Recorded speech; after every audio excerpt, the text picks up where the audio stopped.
corso di una tempesta perfetta. Come CISL Funzione Pubblica siamo fortemente preoccupati per la situazione che sta vivendo il nostro sistema sanitario. Rischia il collasso.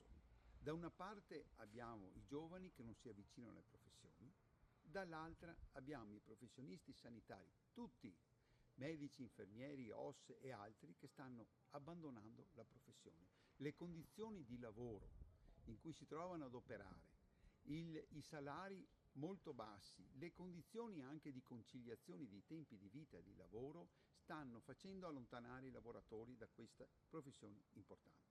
Come CISL Funzione Pubblica abbiamo pensato di cominciare un'indagine che ci possa dare un dato specifico sulle aziende sanitarie di Padova e Rovigo per riuscire in qualche maniera a mettere in campo delle proposte e degli accordi che possono, per quanto all'interno delle nostre aziende, si riesca per contrastare questo fenomeno che sta mettendo in ginocchio la sanità e facendo perdere proprio anche la qualità dei servizi erogati ai cittadini.